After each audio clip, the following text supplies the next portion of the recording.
जय श्री कृष्ण चैतन्य प्रभु नित्यानंद श्री अद्वैत गदाधर श्रीवासादि गौर भक्त वृंदा। हरे कृष्णा कृष्णा कृष्णा हरे हरे, हरे राम राम राम हरे हरे। गुरुवे गौरचंद्राय राधिकाय तदालय कृष्णाय कृष्ण भक्ताय तद्भक्ताय नमो नमः।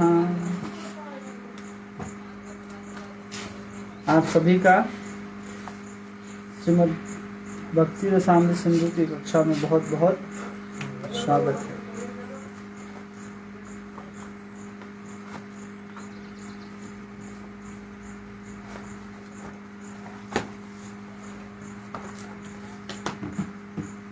हम लोगों ने कल कहाँ तक देखा था? कितना नंबर था वो? परिक्रमा 29 नंबर तक। 64 भक्ति अंग हमने जो बताए, और उस अंग को बता करके रूप गोस्वामी उसमें अलग अलग प्रकार के फलों के बारे में बता रहे हैं कि अगर आप उस अंग को पालन करेंगे तो उस अंग को पालन करने से आप कैसे भक्ति मार्ग में आगे बढ़ सकते हैं और उससे लाभ क्या होगा, ऐसा रूप गोस्वामी वर्णन करते हैं। तो जो उसमें फल की बात की जा रही है वो वैदिक भक्ति में इसलिए की जा रही है क्योंकि लोग उसके तरफ आकर्षित होकर के उस कार्य को, उस भक्ति के अंग को अपने जीवन में स्वीकार करें। जैसे छोटे से बच्चे को अगर कोई खट्टा दवाई देना होता है या तीता दवाई देना होता है तो उसको चीनी के साथ या मिठाई के साथ खिला दिया जाता है। उसी तरह यहाँ पर रूप गोस्वामी भी उसके साथ फल इसलिए जोड़ रहे हैं क्योंकि उस फल की इच्छा रख करके भी कुछ लोग इस अंग को अपना सके। इसलिए यहाँ पर हर अंग के बाद उसका फल श्रुति और उसको कार्य करने के बाद आपके जीवन में किस तरह से लाभ होगा उसको बता रहे हैं। तो 29 नंबर में हमने देखा था कि विष्णु मंदिर की परिक्रमा 4 बार की जाती है। ठीक है, ये हम लोगों ने यहाँ तक देखा था। आज हम लोग देखेंगे अर्चन। क्या देखेंगे? अर्चन।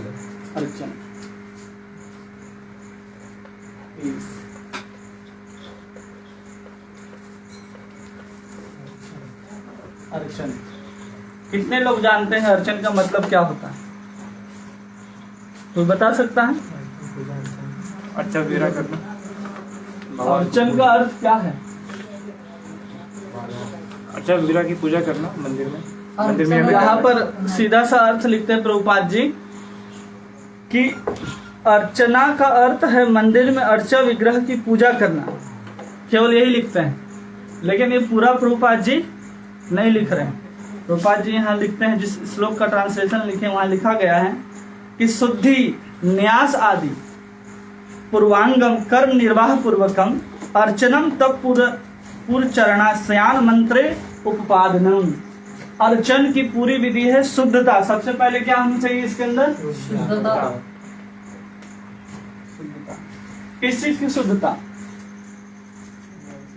द्रव्य की, हर चीज की शुद्धता होनी चाहिए। और इसको जो शुद्ध करने के लिए हमें क्या करना पड़ता है?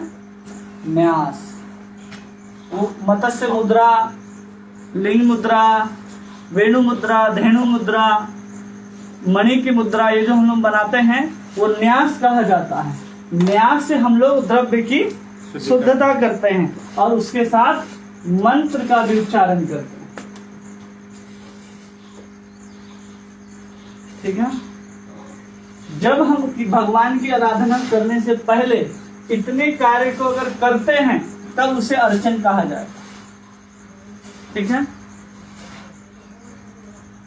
और इसमें लिखा गया है कि स्वर्ग अपवर्ग पुंसाम रसायम भूमि संपदम। अगर कोई भगवान की अर्चना करता है तो जितना भी संपत्ति है संसार का सब उसको प्राप्त हो जाएगा। जब भगवान कृष्ण से मिलने के लिए सुदामा जब जा रहे थे 2 मुट्ठी चावल लेकर के, तो रास्ते में वो अपने आप से ही बात करते हुए जाते हैं।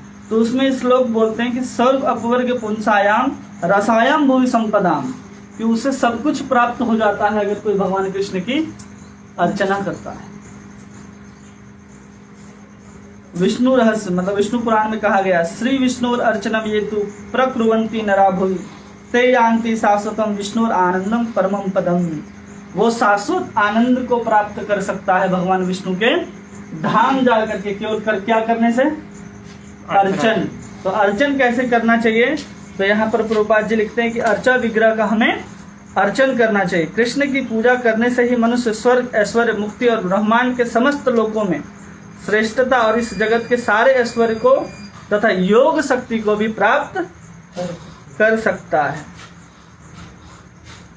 ये हो गया अर्चना। अब 31 नंबर में एक शब्द है जिसको लिखे प्रभुपाद जी, क्या लिखे प्रभुपाद जी? देखिए ना, भगवान की सेवा करना। अब बताइए, यहाँ पहले प्रभुपाद जी लिखते हैं कि अर्चना का अर्थ है मंदिर में अर्चा विग्रह की पूजा करना, और फिर प्रभुपाद जी लिखते हैं नीचे भगवान की सेवा करना।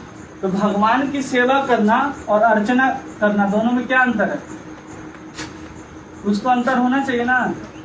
मुद्रा से ये मुद्रा द्वारा शुद्ध की जाती है, और परिचर्या में जैसे कि कोई भगवान के बगल में खड़े होकर के मोर का चवर डुलाए, मोर पंख डुलाए, तो उसको क्या कहा जाएगा? परिचर्या। इस परिचर्या में हम भगवान की कैसा सेवा करते हैं? जैसे एक सेवक किसी राजा की सेवा कर रहा हो, और उस सेवा करने में जो जो वस्तुओं का जरूरत पड़ता हो, चमर, मोर पंख, पादुका लाना पहुंचाना, या उन वस्तुओं को पूर्व से ही साफ सुथरा करके रखना, परिचर्या कहलाता है। तो परिचर्या अलग है और अर्चना अलग है। परिचर्या सेवा उपकरण आदि परिष्क्रिया। सबसे पहले क्या कहा गया? जो भी अर्चन के लिए जो भी हम सामग्री लगाते हैं भगवान, उसका शुद्धता भी, मतलब भगवान जिस पालकी में चल करके आएंगे उसको बनाना, उसको सजाना, उसको साफ करना परिचर्या के अंदर आएगा। भगवान जिस रास्ते से गुजरेंगे उस रास्ते में फूल लगाना, कालीन बिछाना, वो परिचर्या के अंतर्गत आएगा।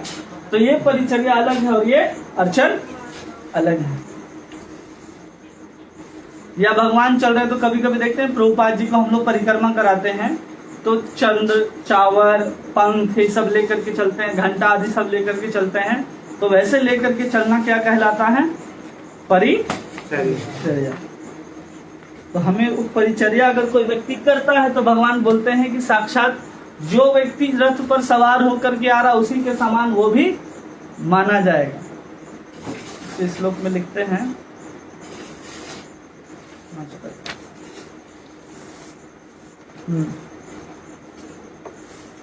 नारद पुराण में आता, मुहूर्तम व मुहूर्तार्थ यस् तिष्ठेत हरि मंदिरे स याति परम स्थानम किम सुष्णुने रतः।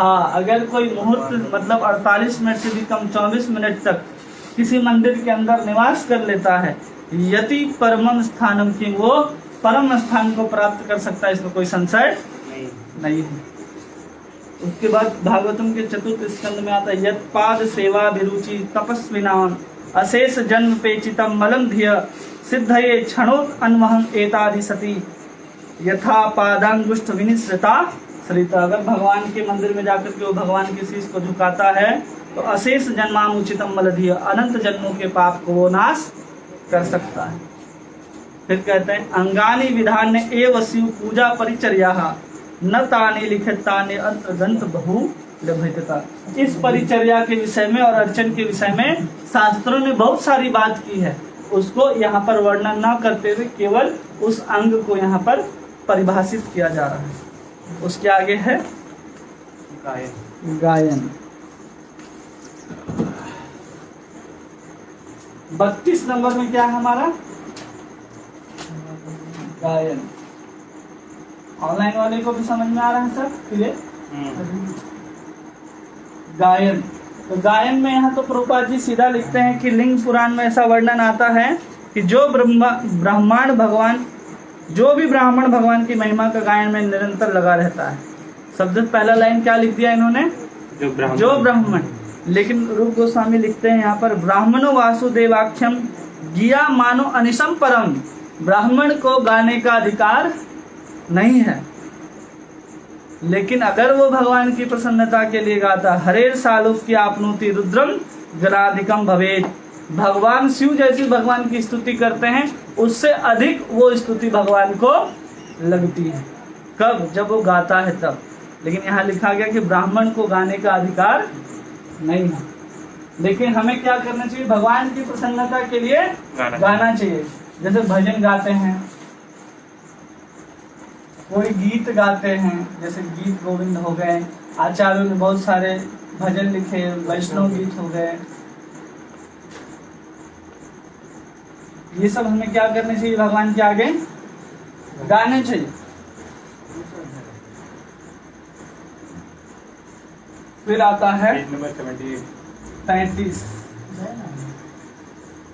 35 में क्या लिखा गया, संकीर्तनम। क्या करना चाहिए, कीर्तन करना चाहिए। पहला कीर्तन होता है नाम का, दूसरा गुण का, और तीसरा लीला।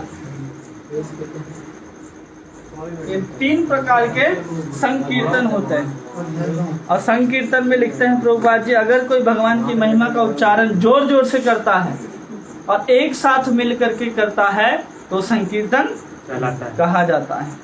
यहाँ कह रहे हैं रूप गोस्वामी, नाम लीला गुण आदिनम उच्चैर भाषा तु कीर्तनम। अगर ऊंचे भाषा में हम नाम गुण और लीला का कीर्तन करते हैं, गायन करते हैं, तो संकीर्तन कहा जाएगा। ये गायन अलग है और संकीर्तन अलग है, इसको पहले ध्यान से समझिए। यहाँ भी गायन में हम भगवान के भजन को, भगवान के गीत को और वैष्णव गीत को गा रहे हैं, ठीक है। यहाँ पर संकीर्तन में हम क्या गाएंगे, भगवान के नाम को, गुण को और लीला को जब एक साथ बैठ करके जोर से उच्चारण करते हैं तो हम उसको संकीर्तन कहते हैं, ठीक है। विष्णु धर्मोत्तर पुराण में लिखा गया है, कृष्णेति मंगलम नाम यस्य वाची वर्तते भस्मी भवंती राजेंद्र महापातक कोटयो। करोड़ों जन्म के पापों को मिटा सकता है अगर कोई केवल भगवान के नाम का संकीर्तन करे।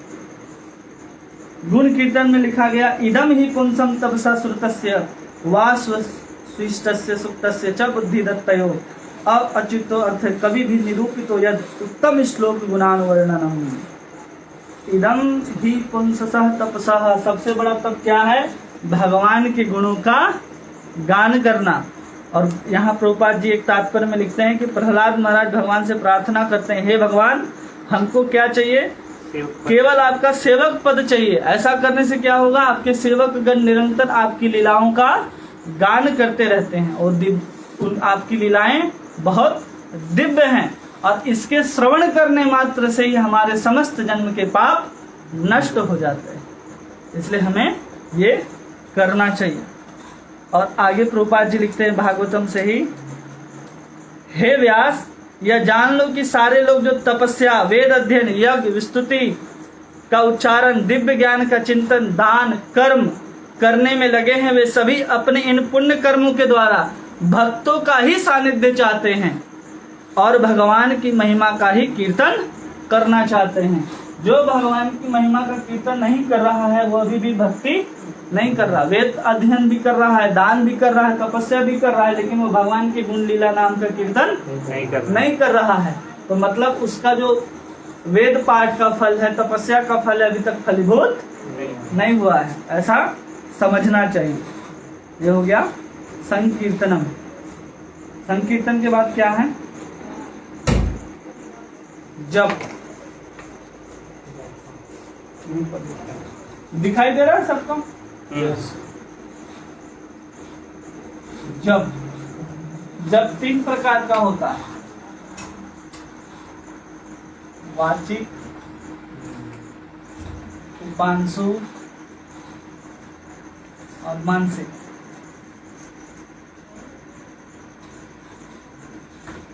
ठीक है। जप में क्या होता है, जब हम भगवान का कीर्तन सबके साथ बैठ करके उच्च जोर से उच्चारण करते हैं, केवल नाम। क्या वाचिक के बाद? उपांशु। उपांशु, हाँ, हमको भी नहीं।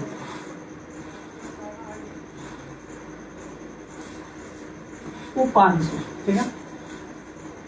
कीर्तन करते हैं सबके साथ जोर जोर से, तो वो नाम संकीर्तन कहलाता है। लेकिन जब हम भगवान का नाम अकेले में बैठ करके अपने ही सुनने के लिए जब ग्रहण करते हैं तो वही क्रिया जप कहलाती है।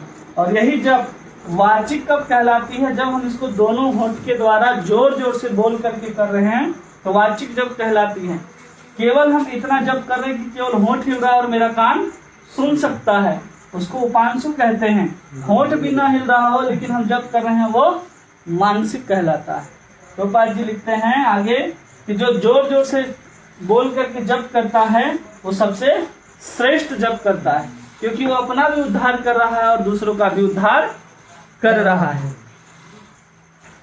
जो व्यक्ति धीमे स्वर से या उच्च स्वर में पवित्र नाम का उच्चारण करता है उसके लिए मुक्ति तथा स्वर्गिक सुख मार्ग तुरंत खुल जाते हैं। कृष्णाय नामिते एष मंत्र सर्वार्थ साधक भक्ता नाम जपताम भूत स्वर्ग मोक्ष फलप्रदम। उसको स्वर्ग भी मिल जाएगा, उसको मोक्ष भी मिल जाएगा केवल जप करने से। भगवान भगवत गीता बोलते हैं ना, यज्ञा नाम जपोस्मि, सभी यज्ञों में मैं जप यज्ञ हूं, स्वयं भगवान बोलते हैं। इसलिए भी हमको धारण करना चाहिए। समझ गए? क्लियर हो गया? अब आगे जो शब्द है इसको थोड़ा ध्यान से समझने का प्रयास कीजिएगा। 35 महाप्रभुपाद जी लिखते हैं निवेदन, देखे ना, निवेदन विज्ञप्ति। कितने लोग समझते हैं विज्ञप्ति का मतलब?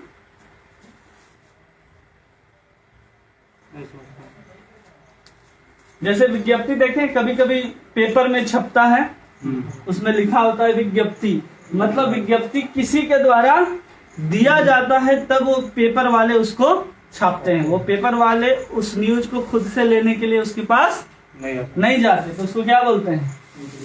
विज्ञप्ति बोलते हैं। एक निवेदन भी आता है, सूचना आता है, पेपर में कभी कभी डाल दिया जाता है कि निवेदन है, ये फलाने फलाने ने अभी तक बिजली का बिल नहीं भरा है, या ये निवेदन आता है कि इसको फलाने पुलिस वाले खोज रहे हैं, तो सूचना के रूप में भी क्या डाला जाता है? विज्ञप्ति डाला जाता है। उसको प्रभुपाद जी यहाँ लिखते हैं कि भगवान के चरण कमलों में निवेदन विषयक एक कथन है कि हम भगवान के चरण कमलों में जो भी चीज निवेदन करते हैं वो क्या कहेगा? विज्ञप्ति कहा जाएगा। उसको साफ साफ शब्द में प्रभुपाद जी लिख दिए निवेदन। अब ये निवेदन 3 प्रकार का होता है। निवेदन 3 प्रकार का होता है। हरिव उद्देश्य यत् कंचित कृतम विज्ञापनम गिरा मोक्षम द्वारम अर्गलाम मोक्ष तनेव विधि सत्ता। हरिव उद्देश्य, किसके उद्देश्य से करना चाहिए हमें प्रार्थना और निवेदन? भगवान श्री हरि के उद्देश्य से। कंचित कृतम विज्ञापन, कभी कभी जो हम लोग थोड़ा सा भी भगवान के सामने जाकर के बोलते हैं अगर कुछ भी निवेदन, मोक्ष द्वार, मोक्ष के द्वार उसके लिए खोल दिए जाते हैं। तनेव विधि है स्तवः, तुरंत उसके लिए क्या खोल कर दिए जाएंगे? मोक्ष के द्वार। उसके 3 कैटेगरी बताए गए हैं। पहला संप्रार्थनात्मिका, क्या है? संप्रार्थनात्मिका।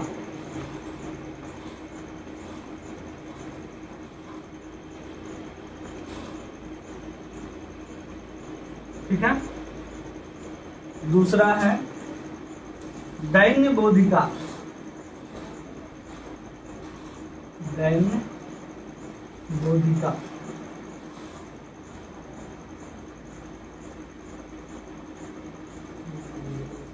और तीसरा है लालसा मई। ये किसके भाग है? निवेदन के ही भाग है। दिख रहा सबको? जिसमें सबसे पहले हम समझेंगे संप्रार्थनात्मिका कि है क्या। भगवान को हम निवेदन करते हैं तो ये 3 माध्यम हो सकते हैं भगवान को हमें अपनी बात को रखने के। तो सबसे पहले प्रार्थना करता है एक भक्त, युवती नाम तथा यूनी यूनाम च यूतो तथा मनोभिरमते तद्वन मनोभिरमतां त्वयि। प्रार्थना करता है कि एक युवक का मन जैसे युवती में लगता है और युवती का मन जैसे युवक में लगता है, हे भगवान मेरा भी मन उसी तरह आप में भी लगे। ये कैसी प्रार्थना है कि अपने मन को क्या करना चाहता है? वो भगवान को लगाना चाहता है। कैसे? जैसे एक स्त्री का पुरुष एक स्त्री का मन पुरुष के प्रति लगता है और पुरुष का मन स्त्री के प्रति लगता है। प्रभुपाद जी उसमें लिखते हैं कैसे लगता है, क्योंकि उनको देखने से ही उसके अंदर स्वाभाविक काम वासना जगती है, जिसके कारण आकर्षण होता है। तो स्वाभाविक आकर्षण को मांगना चाहता है वो प्रार्थना करके, इसलिए वो प्रार्थना करता है कि युवती नाम यथा यूनुम यूनाम च युतो तथा मनोविरमते तद्वन मनोविरमताम त्वयि, ऐसा मन लगना चाहिए, ऐसा प्रार्थना करता है। और इसमें एक बात को ध्यान रखना है कि भाव स्तर पर कभी नहीं होता है ये प्रार्थना, कभी भी भाव के स्तर पर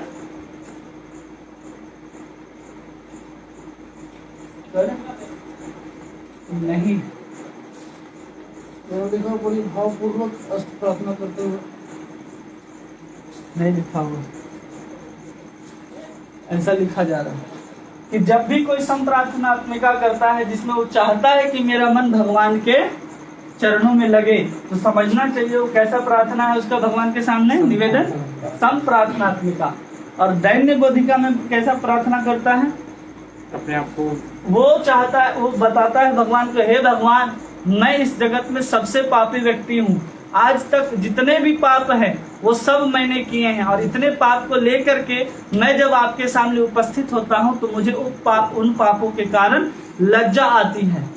ऐसा जो प्रार्थना करता है वो कैसा प्रार्थना है, दैन्य बोधिका। इसको संस्कृत में लिखते हैं रूप गोस्वामी, मत तुल्यो नास्ति पापात्मा ना अपराधी च कथश्चन परिहारोपि लज्जा न किम ब्रुवे पुरुषोत्तमः। मैं इतना पापी हूँ कि बोलने में भी मुझे शर्म आता है।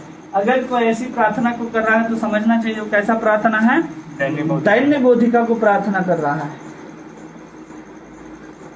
तब में तो प्रभु जी लिखा है ना क्या भावपूर्वक हाँ वहाँ लिखा है, लेकिन आचार्य नहीं लिख रहे उसको।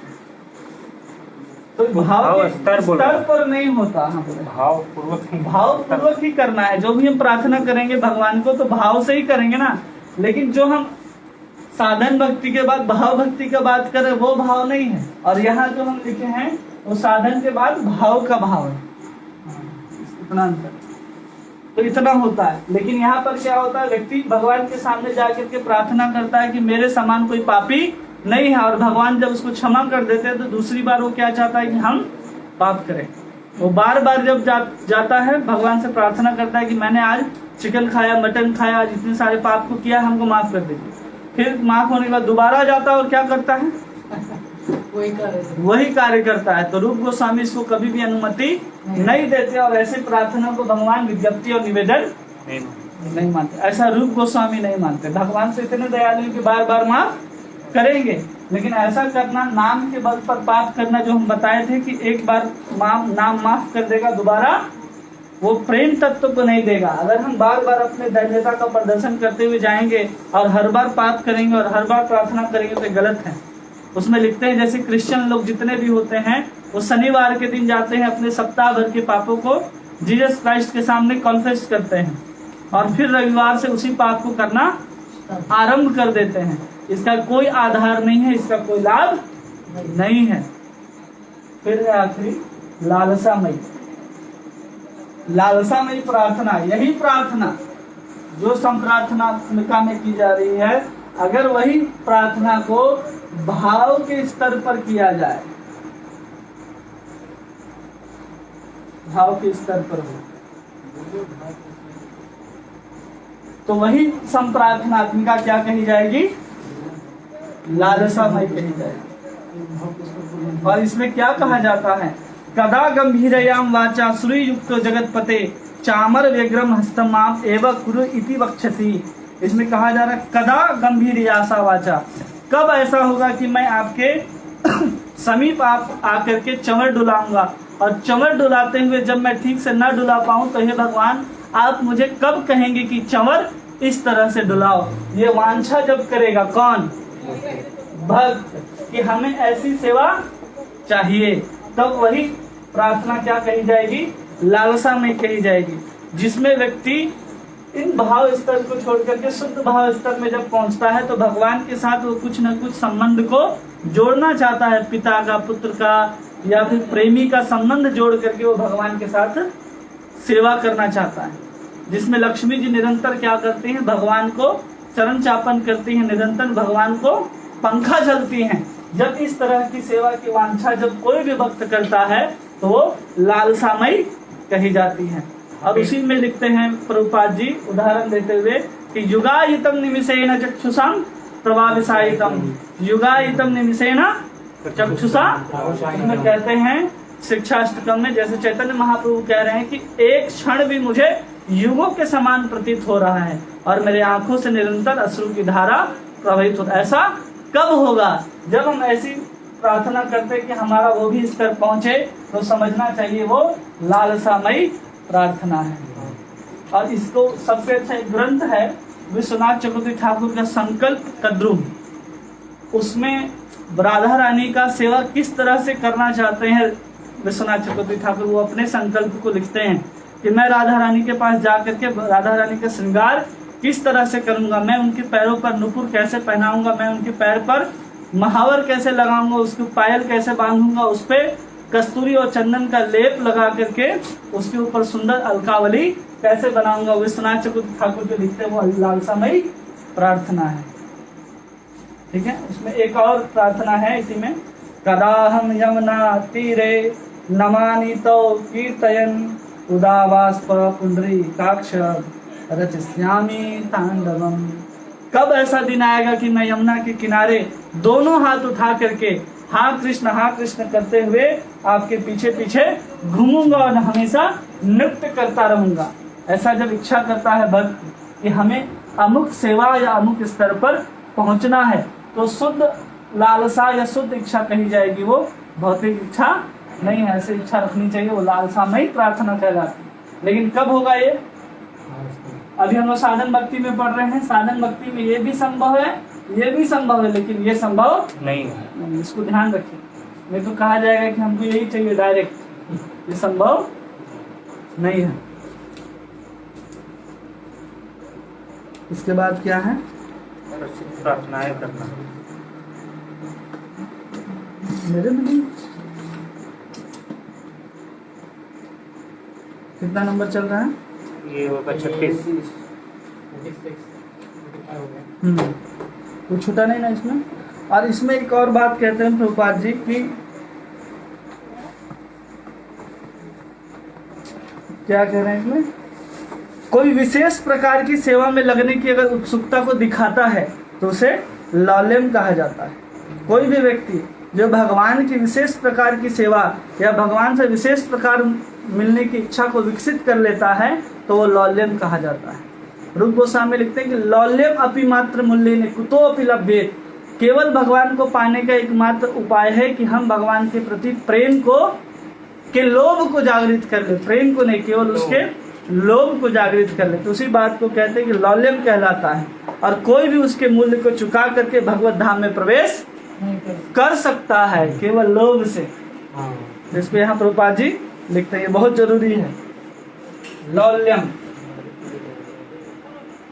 इसको हम लोग पढ़ेंगे 13वां अध्याय।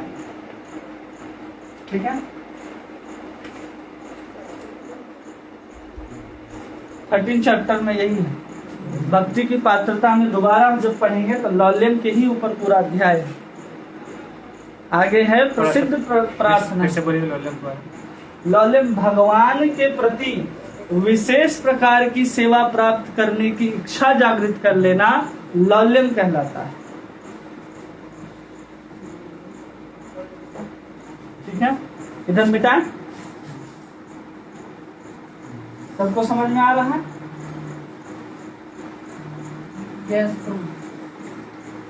ये समझ में आया? वो संप्रार्थनात्मिका, दैन्य बोधिका और लालसामयी, तीनों में अंतर क्या होता है और कब कब प्रार्थना की जाती है? अब क्या है? प्रसिद्ध प्रार्थनाएं करना। कितना नंबर है? 36। प्रसिद्ध, कितने लोगों को प्रसिद्ध प्रार्थनाएं याद हैं? प्रसिद्ध प्रार्थनाएं करना, इसके दो भाग हैं। पहला है स्तोत्र, दूसरा है स्तव। प्रसिद्ध प्रार्थनाएं दो तरह की होती हैं, एक कहलाता है स्तोत्र और दूसरा स्तव। स्तोत्र वैसे प्रार्थना को कहते हैं जिसे पहले किसी द्वारा गाया गया हो और जो शास्त्रों में मिलता हो। लिख दें? हाँ, जिसे पहले किसी भक्त के द्वारा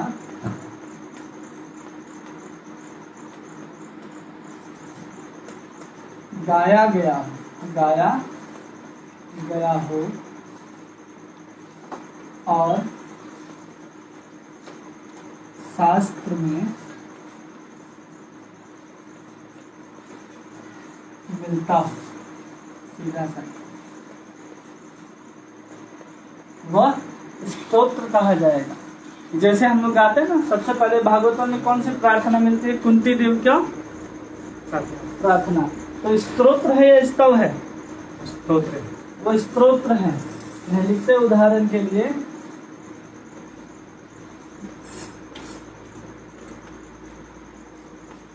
प्रार्थना, ये क्या है? गोपी गीत क्या है? स्तोत्र। भीष्म स्तुति क्या है? भीष्म स्तुति स्तोत्र आएगा। फिर ब्रह्मा जी की स्तुति स्तोत्र है। फिर क्या आएगा? भ्रमर गीत। ऐसे बहुत सारे उदाहरण मिलते हैं।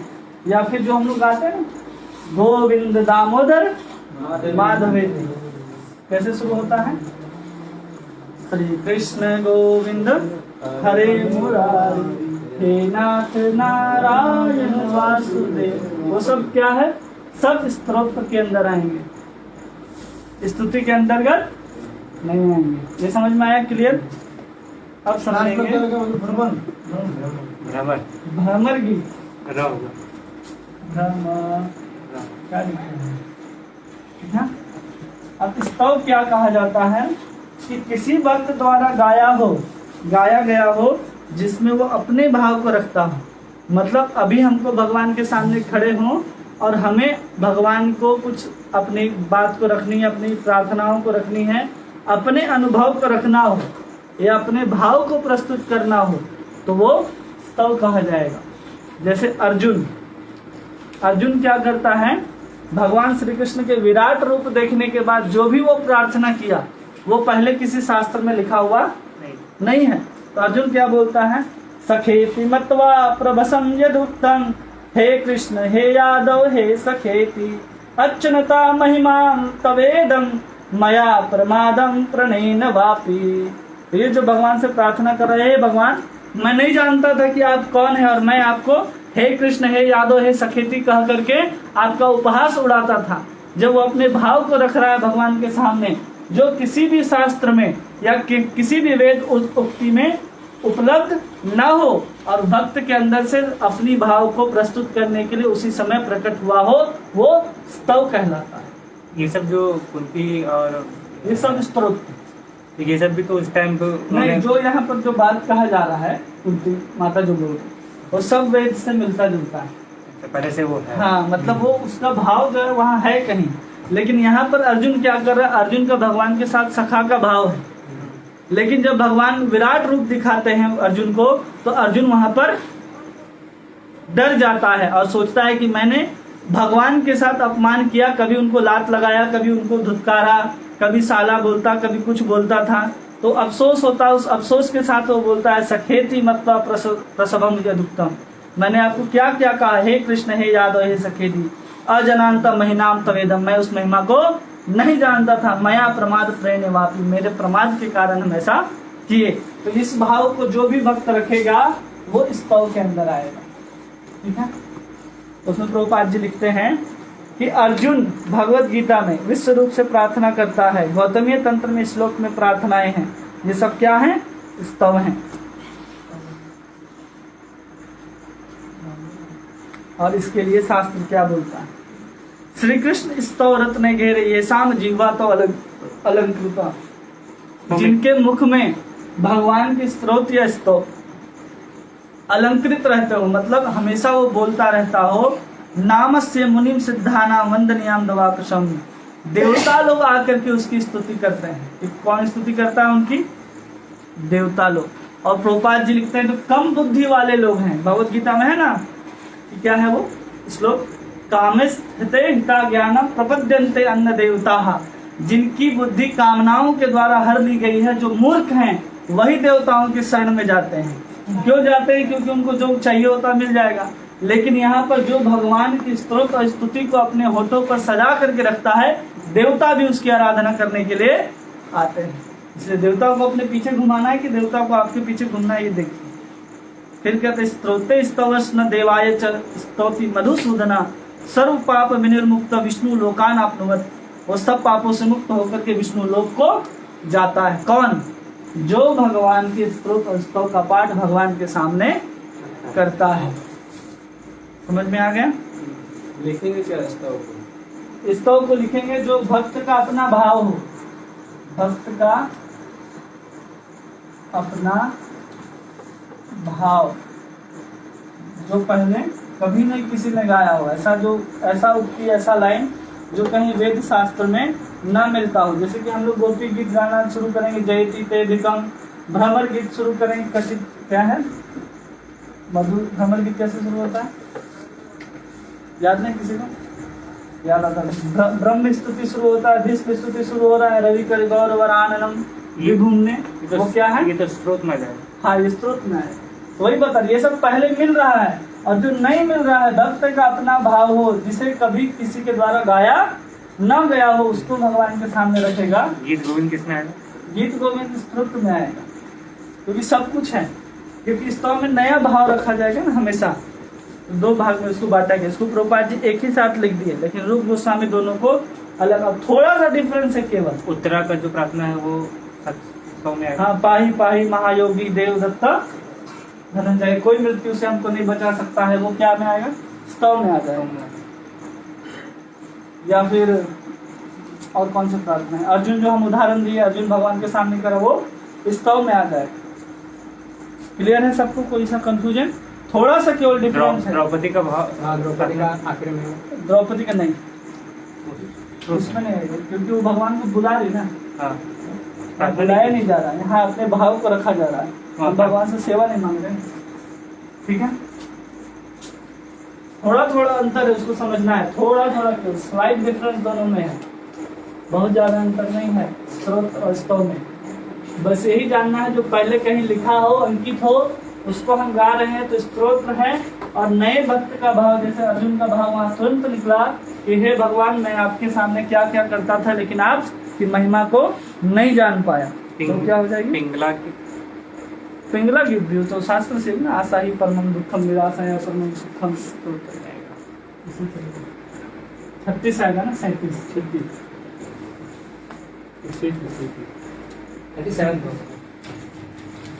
अभी तक हम लोग जो कुछ कर रहे थे, मतलब पहले हमने बताया कि शरीर के द्वारा कितने अंग पूर्ण किए जा सकते हैं? 11 अंग पूर्ण किए जा सकते हैं। तो प्रार्थना करना, ये तो मुख से आ गया, निवेदन, जप, गायन, संकीर्तन, अर्चन। 31 नंबर तक जो हमने लिखाया, वो सब कुछ शरीर के द्वारा पूर्ण किए जा सकते हैं। तो 11 सेवा पूर्ण हुआ।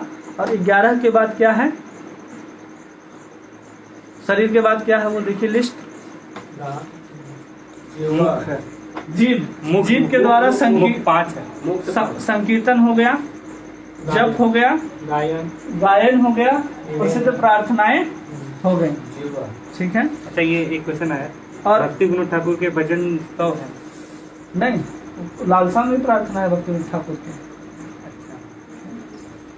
ये जो स्रोत है तो ये कौन सा प्रार्थना में आएगा?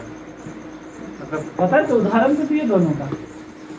नहीं, कह रहे कि अगर भक्ति विनोद ठाकुर के जो ये भजन है, वो इन दोनों में कौन सा है? भक्ति विनोद ठाकुर के भजन आएंगे, वो स्तोत्र में आएंगे ना, क्योंकि उनको भक्ति विनोद ठाकुर ने पहले से गाया है। पर वो कहीं पहले जो शास्त्र में तो है नहीं, कैसे नहीं, एक ही लाइन शास्त्र है उसमें, मतलब पहले से है ना। कहीं तो mention जैसे नहीं कि है। वो ने वो जो भजन है जो हम लोग गाते हैं सुबह सबसे फेमस भजन जो भक्तिनाथ ठाकुर का, जिसमें हम बोलते हैं ना कि हम लोग बहुत जन्मों तक भटकते रहे लेकिन श्रवण कीर्तन का मौका नहीं मिला, वो भजन कैसे शुरू होता है, मन भजहु रे मन श्री नंदन नंदन अभय चरणारविंद रे। एक लाइन पूरा शास्त्र श्लोक आ गया पूरा भागवतम का। श्रवणम कीर्तनम विष्णु अर्चनम पाद सेनम श्लोक के साथ आ गया। हाँ। तो वही चीज है उसको गा रहे, तो स्तोत्र के अंदर आएगा वो। प्रहलाद महाराज थे जिसको किए वो भी। हाँ क्योंकि एक एक लाइन में शास्त्र है ना उसमें। बाद में ले जाना। ठीक है, ठीक 37 नंबर। तो हम बता रहे थे कि 11 जो है वो क्या थे, शरीर से 11 शरीर से लेकर 20 से लेकर के 31 तक शरीर से, और मुख से जो थे कहाँ तक आ गए, 32 से लेकर के 36 तक मुख से। ठीक है, तो अभी आखिरी हम लोग देख रहे हैं 37 से, जिसमें कहा जा रहा है महाप्रसाद का ग्रहण करना है। 4:36 होता है ना, 38 जाएगा ना। ठीक है, महाप्रसाद क्या ग्रहण करना चाहिए, महाप्रसाद महाप्रसादे गोविंदे नाम ब्राह्मणे वैष्णवे स्वल्प पुण्यम वतम राजन विश्वासनेव जायते। जो महाप्रसाद वैष्णव साधु और भगवान इन 4 चीजों में जिसको विश्वास नहीं है वो क्या है, उसके अंदर उतना पुण्य नहीं है। महाप्रसादे गोविंदे नमो ब्राह्मणे वैष्णवे स्वल्प पुण्यवतम राजन, उसका जो पुण्य है बहुत कम है।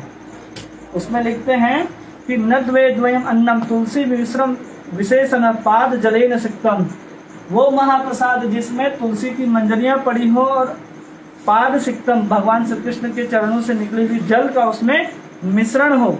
यश नूति नित्यम पुरतो मुरारी, अगर कोई उसको ग्रहण करता है तो करोड़ों यज्ञ करने का पुण्य जो प्राप्त होता है केवल महाप्रसाद ग्रहण करने मात्र से प्राप्त हो जाता है।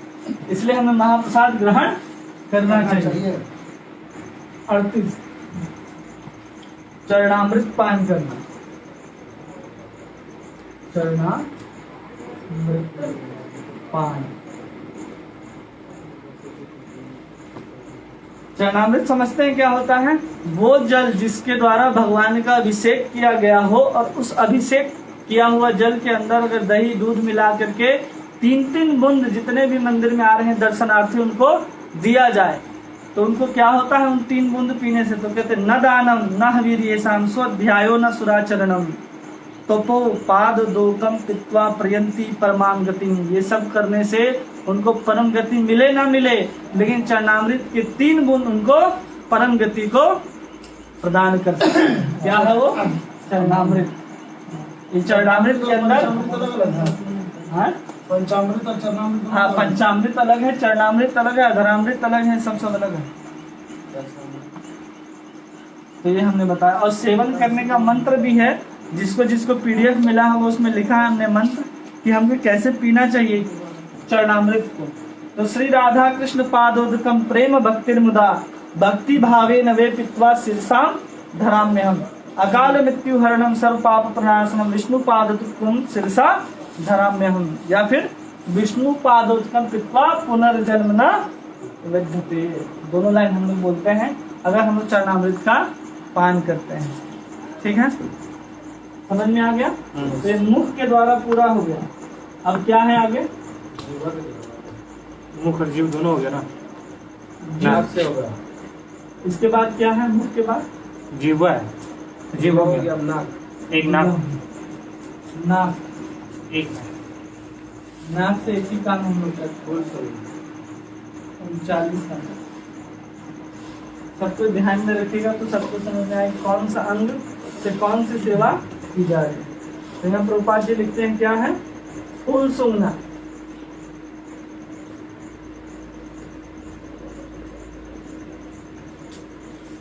जो भी भगवान को अर्पित किया गया है भगवान के चरणों में उसी फूल को सूंघना चाहिए। आघ्रणम यद धरे तत् धूपा चिष्टितम सर्व तद भव व्याल दष्टानम नस्य कर्म विसाहमतः प्रवेष्टि नासिका रंध्र हरेर निर्माल्यम सौरभे सद्यो विलयम आयति पाप पंचर बंधनम।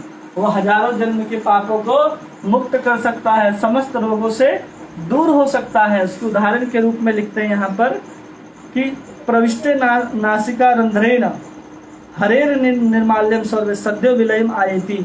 जैसे किसी व्यक्ति को सांप काट दिया गया हो तो कुछ ओझा लोग क्या करते हैं, एक विशेष जड़ी बूटी को लेकर के आते हैं जंगल से, और जिसको सांप काटा है उसको सुंघा देते हैं, तो वो सांप काटा हुआ असर जो विष धीरे धीरे कम होने लगता है। रूपाल जी लिखते हैं, हम माया भौतिकतावादी जीवों को माया रूपी सर्प ने डस लिया है।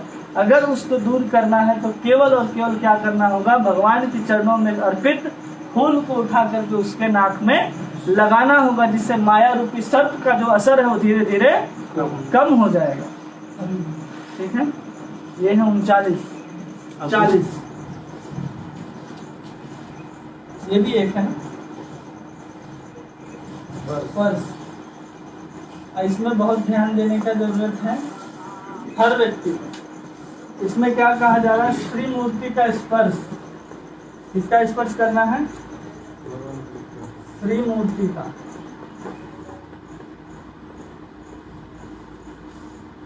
श्री मूर्ति का स्पर्श करने के पहले प्रभुपाद जी लिखते हैं कि विशेष तौर पर श्री मूर्ति का स्पर्श वही कर सकता है जिसने वैष्णव के रूप में दीक्षा ग्रहण कर ली होगी, अन्यथा वो मूर्ति के स्पर्श करने का अधिकारी नहीं है। अब एक उदाहरण देते हैं महात्मा गांधी का, कि महात्मा गांधी ने क्या किया कि निम्न जाति के लोगों को भी मंदिर में प्रवेश करने का अधिकार दिया। तो बोलते हैं ये सब सही है कि हम निम्न लोगों को या ऐसे लोगों को जो स्पर्श के योग्य नहीं है, अगर उसको भी मंदिर में आने का अधिकार देते हैं, कोई गलत नहीं है, लेकिन उसके लिए आपको शास्त्रों में लिखित नियमों का पालन करना होगा, अन्यथा आप मंदिर में प्रवेश और अर्चा विग्रह को स्पर्श नहीं कर सकते। केवल नाम के द्वारा आप किसी को हरिजन नहीं कह सकते, ऐसा बोलते हैं कि गांधी जी ने क्या किया, गलत काम किया। उसको क्या करना होगा, शास्त्र के जो नियम बनाए गए हैं उन नियमों को पालन करना होगा, तब कोई भी व्यक्ति भगवान के मंदिर में जाकर के भगवान को स्पर्श कर सकता है, उनकी आराधना पूजा कर सकता है। शर्त इतना ही कि उसे वैष्णव आचार्यों के द्वारा दीक्षा ग्रहण करना होगा, अन्यथा कोई भगवान के श्री मूर्ति को स्पर्श नहीं कर सकता है। अगर कोई भगवान की मूर्ति को स्पर्श करता है तो केवल स्पर्श करने मात्र से वो मुक्ति को प्राप्त करता है, उसकी संपूर्ण इच्छाएं तो पूर्ण हो जाती हैं। स्पृष्ट्वा विष्णु अधिष्ठानम पवित्र सद्ध्यान्वितः पाप बंधेर विमुक्ता सर्वान कामान अपनुआर। तो उसके सारे कामनाएं क्या हो जाएंगी, पूर्ण हो जाएंगी, केवल श्री विग्रह की मूर्ति के स्पर्श करने से। और फिर लिखा है दर्शनम, श्री मूर्ति स्पर्श अलग है और श्री मूर्ति दर्शन। रूपाल जी क्या लिखे हैं?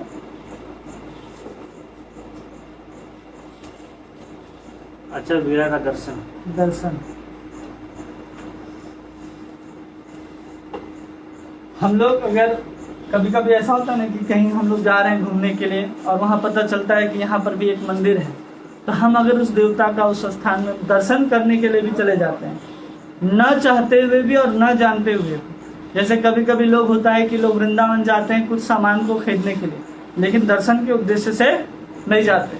जो लोग दर्शन के उद्देश्य से जाते हैं उनका तो अलग बात है, लेकिन जो केवल घूमने गए हैं और गलती से गोविंद देव का दर्शन कर लेते हैं तो उनके लिए स्वर्ग का द्वार खुल जाता है, केवल दर्शन करने से। इच्छा हो ना हो, श्रद्धा हो ना हो, केवल दर्शन मात्र से आप स्वर्ग जा सकते हैं। वृंदावने तु गोविंदा ये पश्यंती वसुंधरा न ते यम पुरम यान्ति यान्ति पुण्य कृतांकितम। यम आलय मतलब यमदूत उसे कभी नहीं पकड़ते, गलती से जो गोविंद देव का दर्शन हुआ हो। तो कितने लोगों ने गोविंद देव का दर्शन किया? जयपुर में विराजते हैं आजकल गोविंद देव जी, ठीक है। तो हमें क्या करना चाहिए, वहां दर्शन करना चाहिए। आगे क्या है, श्री मूर्ति का दर्शन अलग है और फिर दूसरा आगे उत्सवों को देखना, आरती दर्शन।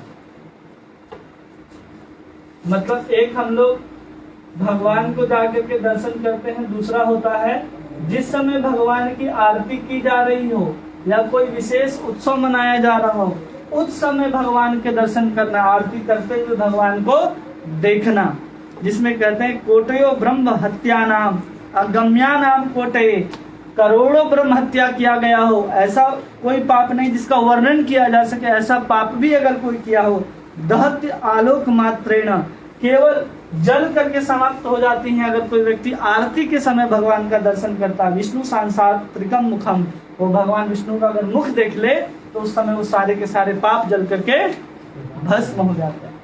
ये हो गया आरती दर्शन। तो अध्याय 9 पूरा हुआ। यहाँ पर अध्याय 9, ठीक है। अध्याय 10 बताए दर्शन, हाँ, मूर्ति दर्शन, आरती दर्शन, ये 2 हो गया। 41 और 42 वैसे समझते जाइए, अलग से लिखते जाइए उसके बगल में, जिससे आपको पता चले कि कौन सा अंग किस इंद्रियों के द्वारा संपादित हुआ, जिससे आप 44 अन्य अंगों को भी समझ सकते हैं। और हमें पूरा भक्ति रसामृत सिंधु को पूरा करना है, इसलिए थोड़ा हम लोग अपने गति को बढ़ाएंगे और संपूर्ण अध्याय को पूर्ण करेंगे, ठीक है। 57, ठीक है। अध्याय 10 अब आएगा। अध्याय सबसे पहला क्या है इसमें? श्रवण। कहाँ तक हुआ था अभी हम लोग का? 42 तक हुआ, 43 शुरू हुआ। 45, जिसमें है श्रवण। क्या है? श्रवण। श्रवण मतलब सुनना नहीं, श्रवण मतलब श्रवण ही होता। सुनना अलग है और श्रवण अलग है। जब केवल कान लगा हो तो केवल सुनना है, लेकिन कान के साथ हृदय भी लगा हो तो श्रवण कहा जाएगा। केवल इस कान से डाल के उस कान में निकाल ले तो सुनना हो गया। गाना वाना जो हम लोग सुनते हैं तो कैसे सुनते हैं? सुनना। लेकिन कोई लिरिक्स के साथ किसी का दिल टूटा हो दिल किसी का, तो हैरत की बात क्या, जब सुनेगा तो उसके साथ उसका दिल भी लगा होता है, तो एक्चुअल में वो श्रवण कर रहा होता है, वो लिरिक्स को सुन रहा होता है। तो श्रवण और सुनना में अंतर है। और ये श्रवण 3 प्रकार की होती है, सही बोले ना? पहला नाम का श्रवण करना, दूसरा गुण का श्रवण करना, तीसरा लीला का श्रवण करना। 3 प्रकार का श्रवण होता है। सब पे लिख रहे हैं ना? हाँ, लिख रहे। यस। श्रवण 3 प्रकार का होता है। पहला नाम, अगर कोई भगवान के नाम का कीर्तन करता है या श्रवण करता है, क्योंकि प्रभुपाद जी पूरा लंबा सा तात्पर्य इसके पीछे लिखते हैं कि हमारी भक्ति शुरू ही होती है सुनने से। सुनने से हमारे अंदर श्रद्धा का जन्म होता है। क्योंकि अगर हम कभी गुलाब जामुन कभी खाए ना हो तो हम कैसे उसकी इच्छा कर सकते हैं? कोई आया हो होटल से लेकर के गुलाब जामुन दिखा रहा हो, कभी खाए ना हो तो खाने की इच्छा, लेकिन वो आते के साथ बोलेगा बहुत स्वाद है इसमें। तो कैसा स्वाद है बताएगा? जैसे अचार वचार होता है तो उसको निकालते ही मुंह के अंदर से पानी आ जाता है। तो ऐसा श्रवण होना चाहिए भगवान के नाम गुण लीला का कि हमें भगवान को प्राप्त करने की उत्कंठा, उसी को श्रवण गिना जाएगा। जो सुन लिए लेकिन हमारे अंदर भगवान को प्राप्त करने की जिज्ञासा उत्पन्न नहीं हुई, तो आपने क्या किया? उसको सुना, श्रवण नहीं किया। तो उसी को यहाँ प्रभुपाद जी तात्पर्य में समझाते हैं। और फिर आगे कहते हैं कि गरुड़ पुराण में लिखा है कि नष्ट चेष्टक भोजसम कृष्णेति वैष्णव मंत्र श्रुत्वा मुक्तो भवे नरः। ये बोलते हैं कि जो संसार में जितने भी लोग हैं उन सबको क्या हुआ है? माया रूपी सांप ने डस लिया है। जो मंत्र, जो सांप के विष को उतारने वाले जो ओझा होते हैं, कभी कभी कान में मंत्र फूंकते हैं जिससे वो धीरे धीरे उठने लगता है। तो भगवान वहाँ स्पष्ट लिखते हैं प्रभुपाद जी कि उसको हरे कृष्ण कृष्ण कृष्ण हरे हरे, हरे राम राम राम। इस मंत्र का जाप उसके कान में अगर कर दिया जाए, जो जिस व्यक्ति को माया ने काट लिया है, तो तुरंत जाग जाएगा। गरुड़ पुराण में इसका उदाहरण है। संसार सर्पदष्ट नष्ट चेष्ट भोजसम कृष्णेति वैष्णव मंत्र श्रुत्वा मुक्तो भवे नरः, वो तुरंत सोए हुए से जाग करके उठ करके मुक्त हो जाता है। फिर क्या है? चरित्र श्रवण, मतलब गुरु श्रवण। तो इसके लिए कहा जाता है चतुर्थ स्कंद में भागवत में, तस्मिन् महन् मुखारिता मधुभिच्च चरित्रः पीयूष शेष सरितः परिता समन्तिः ताये पिबन्ति आदितो संरृप्गाढ़ करणे ताननस्पृंसति अशन प्रिंग भय शोक मोहा। अगर कोई भगवान के गुण को सुनता है तो उसके अंदर क्या होगा? न स्पृश्य, क्या स्पर्श नहीं करेगा? भय, मोह, शोक, शोक, लोभ, ऐसा कोई भी चीज संसार की वस्तु उसको स्पर्श नहीं कर सकते अगर कोई लीला गुण को सुनता है। चरित्र मतलब चरित्र, इसको ब्रैकेट में चरित्र, ये चरित्र है, इसको सुनता है तो क्या होगा? वो कभी भी भय मोह शोक से नहीं, गुण आएगा ना नीचे करके उसको लीलम चरित्र आएगा। हाँ, अगर कोई गुण को सुनता है तो यहाँ 12वें स्कंद में कहा जा रहा है यस तूत श्लोक गुणानुवाद संगीयते भिक्षसम अमंगलम घ्न तव एव नित्यम सुनियत अभीक्षणम कृष्णमला भक्ति अभिक्षताम। वो सभी भयों से मुक्त होकर के भगवान की भक्ति को प्राप्त कर लेता है केवल गुण को श्रवण करने मात्र से। जैसे सुखदेव गोस्वामी अहो बकीहिम स्तन कालकूटम जिह्वाश्रय यद पाप, तो श्लोक को सुनने मात्र से सुखदेव गोस्वामी क्या किए? भगवान की तरफ आकृष्ट हो गए और उनके रूप को सुन करके उसके तरफ मोहित हुए थे। इसलिए हमें भगवान का श्रवण करना चाहिए। 24 क्या है? भगवान की कृपा से आशा करना। क्या है सर? मन 44 कृपा की आशा करना, भगवत कृपा की आशा करना। भगवत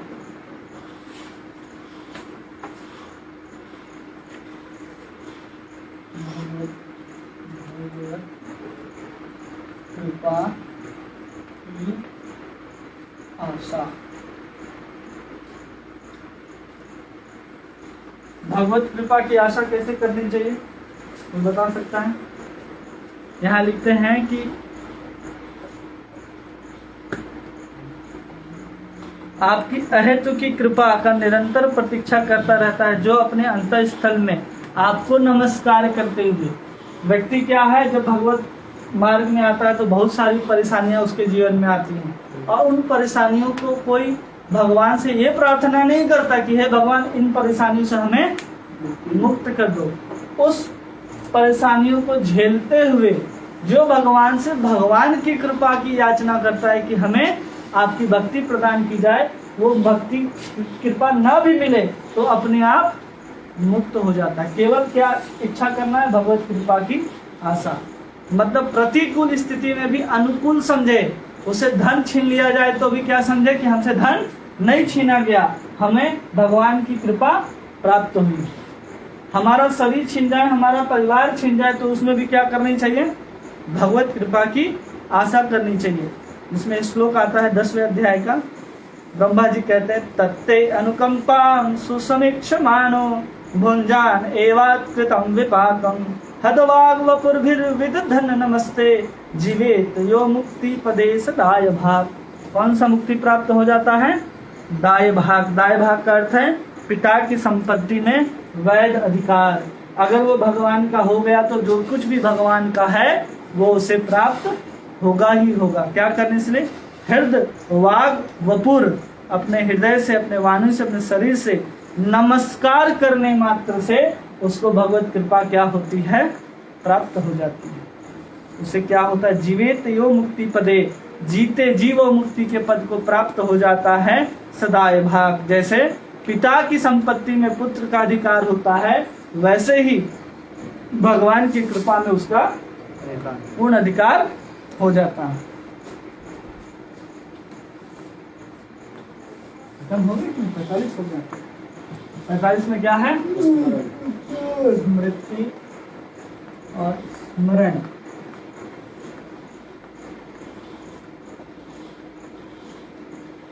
हाँ,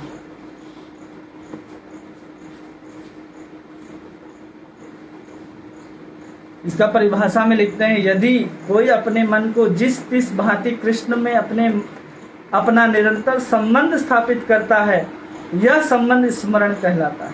क्या करना है? भगवान के साथ अपने संबंध को स्थापित कर लेना है। अगर हम अपना संबंध को भगवान से स्थापित नहीं करेंगे तो हम भगवान का स्मरण नहीं कर सकते। जैसे पति पत्नी का जो संबंध होता है और पति विदेश कमाने के लिए जाता हो तो निरंतर वो पत्नी क्या करती है? उस पति का ध्यान करती रहती है और घर का सारा कार्य करती रहती। कब? जब उसका संबंध भगवान के साथ स्थापित हो जाए तब। इसलिए कहते हैं यथा कथम चित्त मनसा संबंध स्मृति उच्यते। संबंध के साथ जो स्मरण किया जाए, याद आए, उसको स्मृति या संबंध कहते हैं। प्रहलाद महाराज की उक्ति है, स्मृते सकल कल्याण भाजनम यत्र जायते पुरुषम तम अजम नित्यम ब्रजामि शरणम हरिम। केवल स्मरण करने मात्र से जितने भी सुख हैं, दुराचारी हैं, पाप कर्म हैं, वो सब अपने आप छूट जाते हैं। केवल भगवान का नित्य क्या करना है? हमें स्मरण करना है। फिर पद्म पुराण में आता है, प्रायेण च अप्रायेण च यन नाम स्मृतान नाम सद्यो नासति पापेभ्यो नमः तस्मै चिदात्मनः। वो हमेशा आनंद को प्राप्त करता है। कब? जब वो भगवान के नाम का गुण रूप किसी का भी क्या करे? वो स्मरण करे। समझिए? और कुछ तात्पर्य में दिख रहा है 46। ध्यान। ध्यान कितने प्रकार का होता है? 4। रूप ध्यान, दूसरा गुण ध्यान, तीसरा क्रीड़ा, चौथा सेवा। ये 4 प्रकार के ध्यान होते हैं।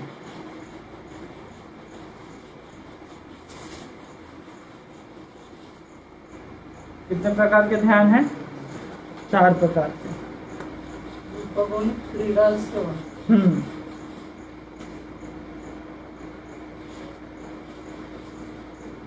तो कहाँ से शुरू करें? रूप ध्यान।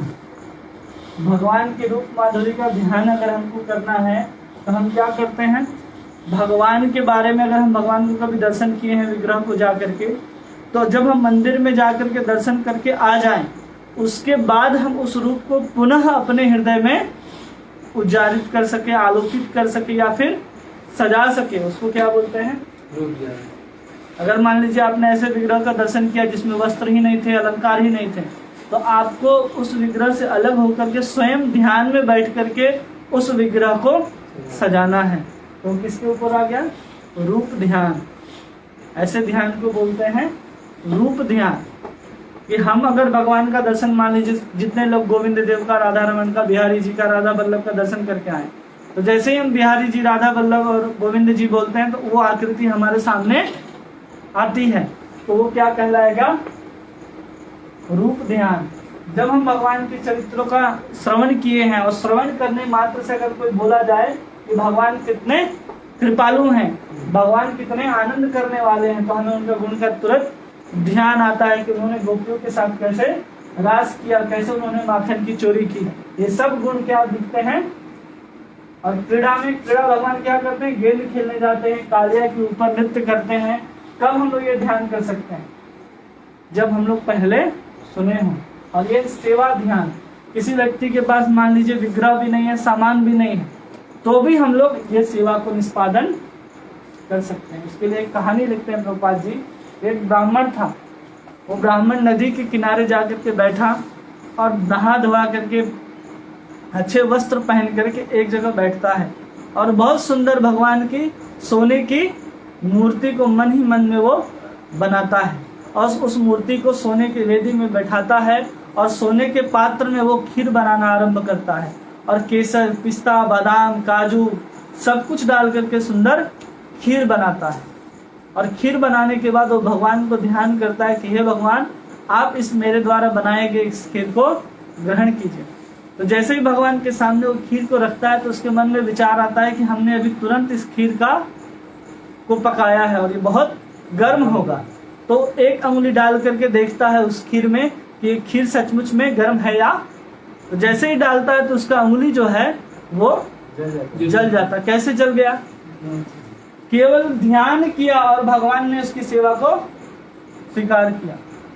भगवान जब छोड़ करके आ रहे थे लक्ष्मी जी को कि हम जा रहे हैं, एक भक्त ने खीर भोग लगाया, तो लक्ष्मी जी पूरा ब्रह्मांड घूम के आई, कहीं खीर नहीं दिखा। भगवान बोलते चलो उसके मन के अंदर देखो, सोने की थाली में उसने केसर पिस्ता डाल करके खीर बनाया, उसको ग्रहण करने के लिए जाना है। तो भगवान मन के द्वारा किए गए सेवा को भी भली भांति स्वीकार करते हैं, इसलिए हमें ध्यान करना चाहिए।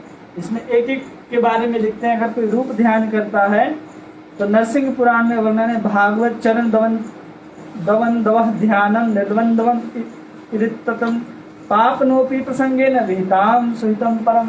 अगर कोई भगवान के दोनों चरण कमलों का ध्यान करना है तो पापेन प्रसंगेन विहितम सुहितम परम, वो पाप के प्रसंग को छोड़ करके तुरंत भगवान के सुहितम परम, वो परम धाम को प्राप्त कर लेता है। ये है हमारा 10वां अध्याय। अब हम लोग शुरू करेंगे 11वां अध्याय।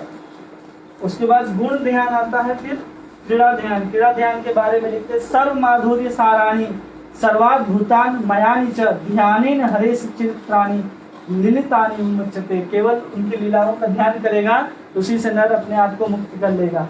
सेवा ध्यान, अगर मानस सेना परिचर्याम हरि सदा तरे वांग मनसा गम्य साक्षात प्रति ते दिरे, मतलब वो साक्षात भगवान की सेवा करके भगवान के धाम जाकर के उनका पार्षद बन सकता है।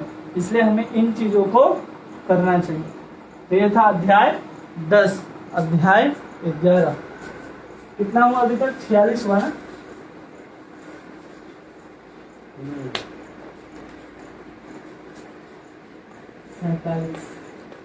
समझने में कोई दिक्कत? ध्यान, रूप ध्यान, गुण ध्यान। अब इसको थोड़ा समझिए, थोड़ा सा समझना पड़ेगा इसको। क्या है? दास्य भाव। भाव नहीं, दास्य। कि हम जब भगवान का 64 प्रकार से सेवा कर रहे हैं तो एक प्रकार है जिसमें हमको दास्य भाव से भगवान की सेवा करनी चाहिए। तो हम लोग नवदा भक्ति में पढ़े ना, श्रवण हो गया, स्मरण हो गया, तो बीच में क्या आया है?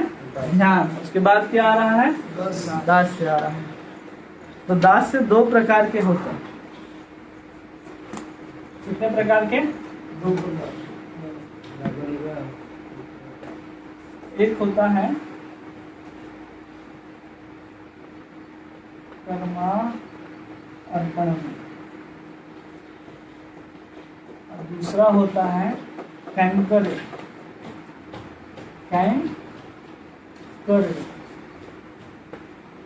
2 प्रकार के दास्य होते हैं।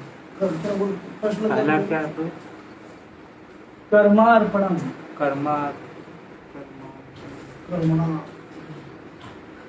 क्या करना है? हमें कर्मों का अर्पण करता है। तो 2 कैटेगरी हैं। एक वो कैटेगरी है जो क्या कर रहा है? अपने समस्त कर्मों को भगवान को समर्पित कर रहा है, जिसमें लिखते हैं हमारे जीव गोस्वामी और विश्वनाथ चक्रवर्ती ठाकुर बताते हैं कि अगर कोई भक्ति के मार्ग में आ गया हो और वो क्या कर रहा हो, जितने भी विधि विधान है वेदों को उसका पालन करता हो और वर्ण आश्रम के नियमों का पालन करता हो और समस्त फलों को अगर भगवान को समर्पित करता हो तो भी वो भक्ति के अंतर्गत आएगा, लेकिन श्रेष्ठ भक्ति उत्तम भक्ति के अंतर्गत नहीं है। कैंकर भक्ति का मतलब होता है टाइम कर रहे, मतलब क्या करूं। तो ये पूछता है ना क्या करूं भगवान, क्या करूं, तो समझना चाहिए उसका आगे, उसका लेवल इससे आगे है। ये अपने कर्म को भगवान को समर्पित करता है और दूसरा होता है जो अपने आप को ही भगवान को समर्पित कर देता है। जो अपने आप को समर्पित कर दिया भगवान को तो उसके सारे कर्म भी अपने आप भगवान को समर्पित हो जाते हैं। इसलिए हमें कैंकर भाव में अवस्थित रह करके भगवान की सेवा करनी चाहिए। एक समाधि अवस्था, एक समाधि अवस्था। हाँ, तो इसमें लिखते हैं तस्मिन् समर्पितम कर्म स्वाभाविकम अपि स्वरे भवेद भगवतो धर्मेस्तत् कर्म किमात्तु अर्पितम। जो अपने सभी कर्मों को भगवान को अर्पित करता है, सभी कर्मों मतलब पाप कर्म को भगवान को अर्पित करने की बात नहीं की जा रही यहाँ पर हम दास्य की बात कर रहे हैं। तो दास में हम अपने पाप को भगवान को अर्पण नहीं करेंगे, हम केवल पुण्य को ही भगवान को अर्पण करेंगे, पाप को नहीं। और दूसरा कहा जा रहा है कर्मम स्वाभाविकम भद्रम जप ध्यान अर्चनादि इति द्विविधम कृष्ण वैष्णव दास्य समर्पितम। ज्यादातर लोग क्या करते हैं कि कर्म जो हम लोग जप करते हैं, ध्यान करते हैं, उसको करने के बाद हम लोग क्या करते हैं, भगवान को समर्पित करते हैं। लेकिन हम स्वयं भगवान को अर्पित हो जाएं और फिर उसको क्या करें, सेवा में लगाएं, तो क्या कहा जाएगा, कैंकर्य कहा जाएगा। मृदु श्रद्धा से कथिता स्वल्प कर्म आदि कृतज्ञ अर्पितम हरोदासम कथो कश्चित उद्यायते। ये दूसरा कैटेगरी का आएगा और ये पहला कैटेगरी। तो हमें हमेशा क्या करना चाहिए, प्रथम कैटेगरी में पहुंचने का प्रयास करना चाहिए। और ये कहा जा रहा है, भक्ति साधु सिंधु कह रहा है कि यह यस्य हरिदास्य कर्मणा मनसा गिरा निखिल वाय अप्यस्य अवस्थासु जीवन मुक्त सौचते। अगर कोई अपने भगवान को कर्म मन वाणी से समर्पित कर देता है तो वो जीते जी मुक्त माना जाता है। ये हो गया दास। इसके विषय में प्रभुपाद जी कुछ विशेष लिखते हैं।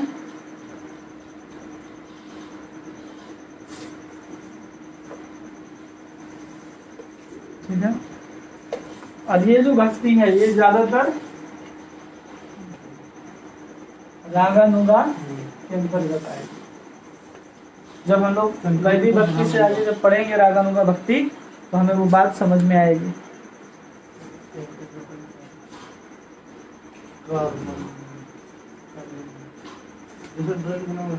ठीक है, समझ में आ गया, दोनों क्लियर हो गए। आगे क्या है,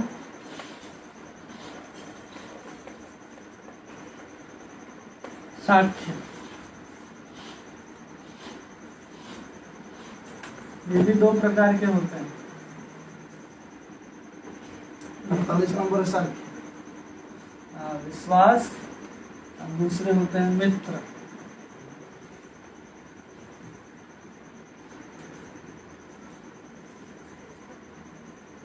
विश्वासो मित्र विद्विषय सख्यम द्विविधम उत्तम। मतलब साक्ष्य भी दो प्रकार के होते हैं, एक विश्वास और दूसरा मित्र। विश्वास मतलब जो विश्वास के पात्र हो, विश्वास मतलब जो विश्वास के पात्र हो। और मित्र का मतलब होता है जो शुभ चिंतक हो। मित्र क्या होना चाहिए, हमेशा शुभ चिंतक होना चाहिए।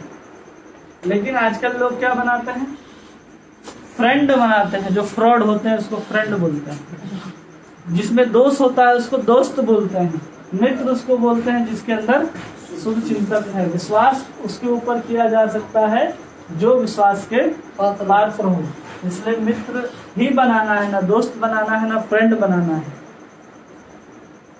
महाभारत में कहा जाता है प्रतिज्ञा तो गोविंदे नामे भक्त्या प्रणश्यति इति संसृत्य प्राणानाम सरा संधारम्य। हम लोग जब भगवान को स्तुति करते हैं ना, क्या सर आखिरी में पाप विमोक्ष के लिए कि हमने इतने सारे गलती की, हमको सबसे माफी चाहिए, तो क्षमा याचना जब पढ़ते हैं तो क्षमा याचना में ये मंत्र है प्रतिज्ञा तो गोविंदे नामे भक्त्या प्रणश्यति इति संसृत्य प्राणानाम श्रद्धाम्यहम्।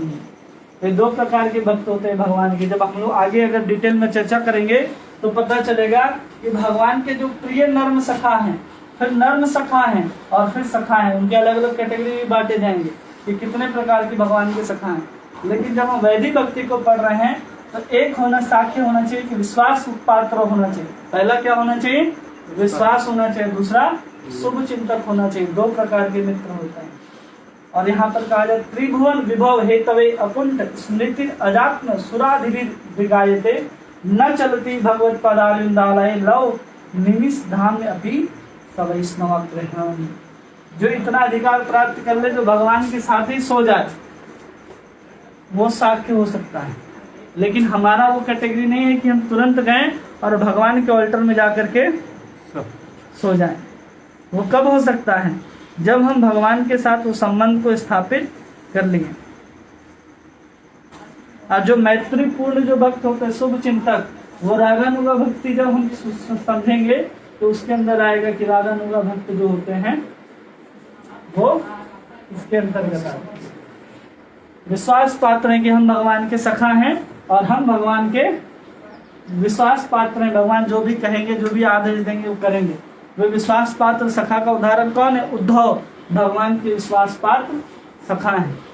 लेकिन जो वृंदावन के जितने भी भगवान के दोस्त हैं, अर्जुन हो, सुबल हो, मधुमंगल हो, स्तोक कृष्ण हो, क्या है? भगवान के मित्र, शुभ चिंतक मित्र हैं। क्योंकि स्तोक कृष्ण की एक प्रसिद्ध कथा आती है जिसमें स्तोक कृष्ण और भगवान दोनों जंगल में जब जा रहे थे गाय को चराते हुए, तो स्तोक कृष्ण एक सुंदर पेड़ के वृक्ष को, फल के वृक्ष को देखता है और स्तोक कृष्ण तुरंत उसके ऊपर चढ़ जाता है और चढ़ने के बाद वहां से 2 फल वो तोड़ करके लाता है। जब वो 2 फल तोड़ करके लाता है तो ऊपर से उतरते ही एक फल को वो खा जाता है। तो भगवान बोलते चले एक खा लिया, एक हमको। तो वो क्या करता है? वो तुरंत स्तोक कृष्ण आधा फल को तुरंत काट करके मुंह में डाल देता है। बोलता आधा खा लिया, कोई बात नहीं, आधा अब हमको दो। स्तोक कृष्ण क्या बोलता है? आधा नहीं, अब और आधा देंगे, रुको। और आधा करके उसको भगवान खुद खा लेता है। फिर भगवान को यार गलत बात है, अब दे दो, अब दे दो। भगवान उसके हाथ को पकड़ते हैं कि आधा टुकड़ा भी ना खा जाए, लेकिन वो भगवान का हाथ छुड़ा करके उस आखिरी टुकड़े को भी अपने मुंह के अंदर डाल लेता है। अब भाई शुभ चिंतक का बात करें तो कैसा शुभ चिंतक? तो खाने के लिए नहीं दे रहा है।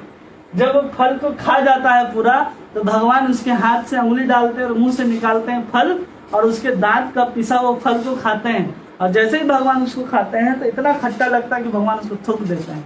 फिर स्तोक कृष्ण रोते हुए बोलता है कि इतना खट्टा फल तुमको खाने के लिए देते तो तुमको तकलीफ होता, इसलिए मैंने सारे फल को खुद खाया। वो होते हैं रागानुगा भक्त शुभ चिंतक। यहाँ तुरंत पहुंचने का प्रयास न करें, इसलिए यहाँ रागानुगा लिखा गया।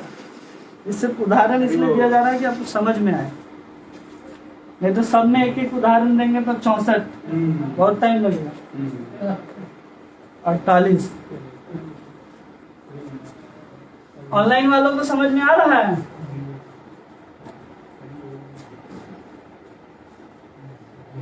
बोल नहीं पा रहे, कुछ नहीं बोल पा रहे हैं।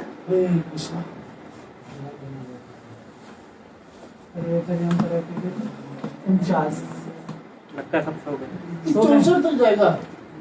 यस, आत्मनिवेदन, आज ही इसलिए तो इसको जल्दी से 10 मिनट है भाई, किया जा रहा है। खत्म करिए। तब जाकर के आगे हम लोग रागानुग भक्ति को और प्रेम भक्ति को, भाव भक्ति को देखेंगे। आत्मनिवेदनम, वो 18वां अध्याय। आत्मनिवेदन मतलब क्या होता है, कौन बताएगा? अपने आप को पूरी तरह समर्पित करना, अपने आप को पूर्ण तरह से भगवान को समर्पित कर देना। और एक तो है सर्वार्थ शरणागति, इसको कौन बताएगा? एक है आत्मनिवेदन और दूसरा है सर्वार्थ शरणागति। सारे चीजों को पूर्ण रूप से शरणागति। हाँ, तो भगवान बोलते हैं ना, सर्वधर्मान परित्यज्य माम एकम शरणं व्रज अहम त्वाम सर्व पापेभ्यो श्यामी महाशुचः। तो आत्मनिवेदन मतलब 6 प्रकार से होता है आत्मनिवेदन कि अनुकूल से संकल्प, प्रतिकूल से वर्जनम। जो भगवान के अनुकूल है, जो हमारे अनुकूल हो, और हमारे जो प्रतिकूल हो उसको छोड़ देना। अनुकूल को स्वीकार करना, किसके लिए? भगवान का, भगवान के लिए। फिर रक्षिष्यति इति विश्वासो, भगवान ही हमारे रक्षक हैं, ये विश्वास होना चाहिए। गोप्तृत्वे वर्णम, तथा ऐसे वर्ण करना चाहिए। आत्मनिक्षेप कार्पण्यम षड्विधा भक्ति शरणागति लक्षणम। मनुष्य को विश्वास होना चाहिए कि कृष्ण समस्त परिस्थिति में उसकी कठिनाइयों से रक्षा करेंगे। इसके विषय में सोचना कि कोई आवश्यक नहीं है, जीवन के निर्वाह कैसा चलेगा, जो भी संभालेंगे कृष्ण ही संभालेंगे, ऐसा विश्वास होना चाहिए। उसी को शरणागति बोलते हैं। ऐसा नहीं कि हम अपने अनुकूल से संकल्प को छोड़ दिए, प्रतिकूल को भी अपना रहे और फिर भी बोल रहे हैं कि हम भगवान के शरणागति हैं। मतलब जो 4 नियम है जो प्रभुपाद जी ने बताए हैं, अगर उसको हम पालन नहीं करेंगे फिर भी बोलेंगे कि हम भगवान के शरणागत हैं, ये ऐसे कैसे चलेगा भैया? इसलिए हमको क्या करना है? 6 चीज को करना चाहिए। प्रतिकूल को छोड़ देना। छोड़ना। अनुकूल को भगवान की सेवा में लगाना। अपनाना। तीसरा, अवश्य रक्ष भी कृष्णा इति विश्वास हो, रक्षा, कि कृष्ण ही हमारे रक्षक हैं। गोप्त तित्व वर्णम, उसको हमेशा इस रूप में वर्णन करना कि वही हमारे पालक हैं। रक्षक भी वही, पालक भी वही। आत्मनिक्षेप, अगर प्राण भी जाए तो हमें आश्रित उन्हीं में रहना है। कार्पण्य, मतलब किस चीज में कार्पण्य नहीं होना है। यह एक शब्द है कार्पण्य, ऐसा नहीं कि आलंब करना है, पूरी तरह से जीवन की प्रगति के लिए कृष्ण पर ही आश्रित रहना है, जीवन के लिए आश्रित, जीवन के लिए। अगर ऐसा है तो आप भगवान के शरणागत हैं। अब यहाँ पर कहा जाता है आत्मनिवेदन। मर्त्यो सदा यक्त समस्त कर्मा निवेदितम आत्म विचिकित्सितो तद आत्म मृत्युम प्रति पदयमानो मायात्म भूयाय चकल्पते। क्या कहा जा रहा है? मर्त्यो यदा त्यक्त समस्त कर्मा, अपने जितने भी कर्म है उस सबको भगवान को समर्पित कर देना। किस भाव से? अनुकूल से संकल्प, अनुकूल भाव को अपनाते हुए। फिर तदा अमृतम तत्व प्रतिपद्यमानो, वो क्या प्राप्त करता है? हर क्षण में अमृत को ही प्राप्त करता है। फिर क्या कहा जा रहा है? ये चौथा नंबर क्या है? चौथा नंबर वही पालक है, ये मानना। वपुर आदिशु योपि कोपि वा गुणोतिशानि यथा यथा विधि तद अयम तो पाद पादयों और अहम आदेव मया समृपित। कौन कर रहे हैं? यमुनाचार्य जी प्रार्थना करें। वपुर आदिशु, मेरा शरीर का जितने भी अंग हैं और इस वपु से जितने लोग संबंधित हैं वो सब भगवान में आपके चरण कमलों में समर्पित करता हूँ। ऐसा यमुनाचार्य अपने प्रार्थना में। अनुकूल से संकल्पम, प्रतिकूल से वर्जनम होता है। हाँ। फिर क्या? चिंता कुर्यान्न रक्षाय वृक्तस्य यथा पशु। हमें चिंता नहीं करना चाहिए। कैसा? एक बैल को, एक गाय को आप किसी के साथ अगर बेच देते हैं तो बेचने वाले को चिंता रहती है, खरीदने वाले को? खरीदने वाले को, वो खरीद रहा है। तो जैसे एक पशु बिक जाता है वैसे भी हमको क्या करना है? भगवान के साथ बिक जाना है। वो एक टाइम खाना दे, दिन भर बांध के रखें या दिन भर हमें काम करा, ऐसे मतलब नहीं है। चिंता कुर्यान्न रक्षाय विकृतस्य यथा पशु। हमें किसी बात की चिंता नहीं करनी चाहिए, न रक्षा की न खाने पीने की। कैसे? जैसा एक बिका हुआ पशु अपनी चिंता नहीं करता है। तथा अर्पयन हरो देहम, ऐसे ही भगवान को अपने शरीर को समर्पित कर देना है। विरमेद अस्य रक्षणार्थ, वही रक्षा करेंगे चाहे जैसे रक्षा करो। इसमें भी 6 लक्षण सेम है।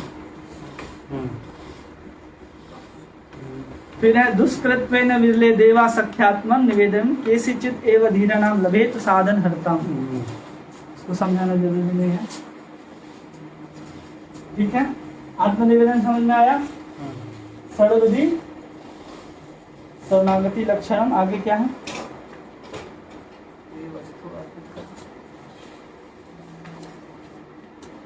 प्रिय वस्तु भगवान को अर्पित करना। 50 प्रिय वस्तु क्या अर्पित करना हुआ है? प्रिय वस्तु हटा हुआ नोट भगवान को अर्पित नहीं करना। अब प्रिय वस्तु क्या है हर व्यक्ति का? सबको बताइए, सबसे प्रिय वस्तु क्या है? मक्खन। बताइए, प्रिय वस्तु हर व्यक्ति का प्रिय होता है। प्राण। प्राण और अपने पास हम लोग बोलते हैं ना कि जब हम लोग किसी से प्रेम करते तो हम लोग क्या बोलते हैं? प्राण प्रिय, प्राण प्रिय। लेकिन जब प्राण में बात आता है तो जब अकबर से पूछा गया कि ये बताओ कि सबसे दुनिया में प्यारी चीज क्या है, तो लोग बोले पुत्र है, पत्नी है, पैसा है, दौलत है, शौहरत है। बोले समय आएगा तो हम बताएंगे। बिरबल क्या करता है? एक बंदर को उठा करके लाता है और उसको एक बड़ा सा तालाब में डालता है और एक छोटा सा बंदर जो उसी का बच्चा रहता है उसको दे देता है। तो क्या करता है? जैसे जैसे पानी ऊपर आता है अपने बच्चे को उठाता है, गोदी में रखता है। अकबर बहुत खुश होता है, देखो कि बच्चे से कितना प्यार करता है। नाक के ऊपर जब बंदर का पानी निकल जाता है तो उसी बच्चे को अपने पैर के नीचे रख करके बंदर उसके ऊपर खड़ा हो जाता है। सबसे प्रिय वस्तु क्या है व्यक्ति का? प्राण। प्राण। प्राण जाए पर जम न जाए, लेकिन यहाँ पर प्राण क्या है? व्यक्ति का सबसे प्रिय वस्तु। इसलिए प्राण के बाद जो भी वस्तु हम भगवान को समर्पित कर रहे हैं वो समझना चाहिए कि प्रिय वस्तु नहीं है। हम घर दे दे, दौलत दे दे, शोहरत दे दे, सब कुछ दे दे, लेकिन हम प्राण के समान बहुमूल्य नहीं है। लेकिन भगवान बोलते हैं तुम्हारे प्राण से भी अधिक महत्वपूर्ण वस्तु है तुम्हारा मन। यहाँ बोलते हैं यद यद इष्टतम लोके च याति प्रियम आत्मनः तत् तेन निवेदन महत् यत् आनंतयान कल्पते। वो कल्प कल्प तक भगवान के साथ निवास करेगा अगर वो अपनी प्रिय वस्तु भगवान को समर्पित कर देता है। ये अध्याय को कर लेते हैं, है हो जाए हो जाए हो जाए हो जाए हो जाए। 51 कृष्णार्थ अखिलम चेष्ट, माने कृष्ण के लिए सब चेष्टा को करना। कृष्ण के लिए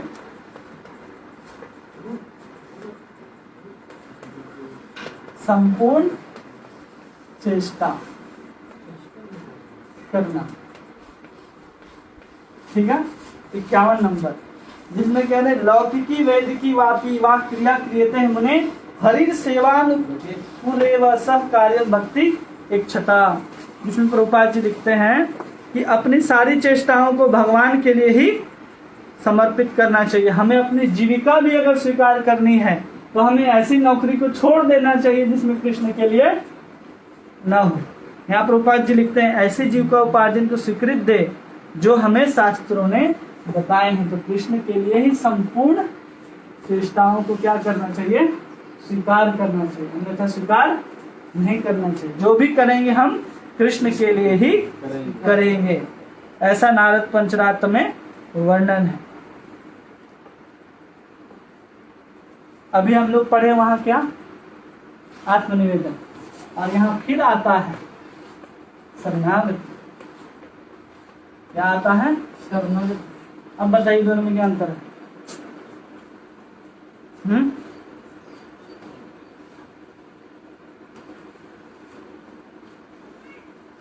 यहाँ पर लिखा जा रहा है सर्वथा शरणागति। क्या है? सर्वथा शब्द लिख रहे हैं यहाँ पर आचार्य, सर्वथा शरणागति। जिसमें कह रहे हैं लौकिकी वैदिकी वापी वा क्रिया क्रियते मने हरि सेवा अनुकूल सर्व कार्य भक्ति तमः इच्छतः अतः शरणागति तस्वामिति वंदन वाचा तथैव मनसा विदन तत्स्थानम आश्रितम तन मोदते शरणागतम। हमें हर चीज के लिए भगवान के प्रति आश्रित रहना है। मन वचन और शरीर से उसी तरह कार्य करना है। कैसे कार्य करना है? तो भगवान की प्रसन्नता के लिए। यहाँ पर हम भगवान पर आश्रित हैं, लेकिन यहाँ पर भगवान के लिए आश्रित तो जरूर हैं, लेकिन वहाँ अपने लिए और यहाँ भगवान के लिए आश्रित हैं। दोनों में इतना ही अंतर है कि हम मन कर्म वचन से भगवान को समर्पित कर रहे हैं तो भगवान हमारे लिए वो सब कर रहे हैं। योग क्षेमम वहां में हम, लेकिन यहाँ योग क्षेमम वहां में हम नहीं है, हम भगवान की सेवा कर रहे हैं यहाँ पर। तो प्रपन्नोसी शरणम देव देव जनार्दनम इति शरणम प्राप्त स कलेशाद उद्धार में हम। अगर कोई ऐसा भी सोचता है तो उसके सभी क्लेश नष्ट हो जाते हैं। ठीक है। 53 तदिया नाम सेवनम में क्या लिखा गया है? तुलसी इत्यादि की सेवा करना।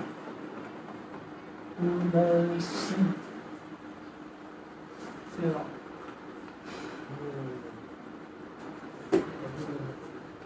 हमें क्या करनी चाहिए? भगवान की प्रियता जो तुलसी है उनकी सेवा करनी चाहिए। तो इसमें सबसे पहला उदाहरण यहाँ पर लिखते हैं प्रभुपाद जी कि अगर तुलसी के वृक्ष को कोई लगाता है, उगाता है या दर्शन करता है या फिर उसकी परिक्रमा करता है, वो यमराज के दरबार में भेजे जाने के भय से मुक्त हो जाता है। जो व्यक्ति कहीं भी तुलसी का वृक्ष उगाता है वो निश्चय ही भगवत कृष्ण का भक्त बनता है। जब तुलसी दल भक्ति पूर्वक कृष्ण के चरणों में अर्पित किए जाते हैं तो भगवान प्रेम को पूर्ण विकास, भगवत प्रेम का पूर्ण विकास होता है। भारत के सारे हिंदू, यहाँ तक कि जो वैष्णव नहीं है, वे भी तुलसी वृक्ष का सेवन और पोषण करते हैं। और यहाँ श्लोक आता है इष्टा स्पृशा ध्यायता कीर्तिता नमिता, मतलब 9 प्रकार की जैसे भगवान की भक्ति होती है वैसे ही 9 प्रकार की तुलसी की भी भक्ति होती है। श्रवणम कीर्तनम स्मरणम अर्चनम पाद सेवनम दास्यम साख्यम आत्मनिवेदनम, ये 9 प्रकार से हम माते तुलसी की भी सेवा करते हैं और करनी चाहिए।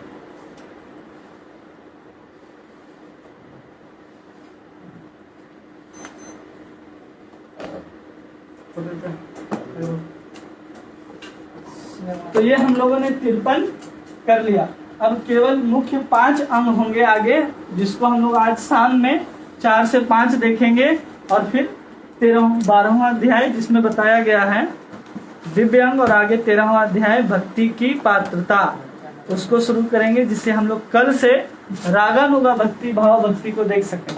ठीक है, आप सभी का बहुत बहुत धन्यवाद। हरे कृष्णा।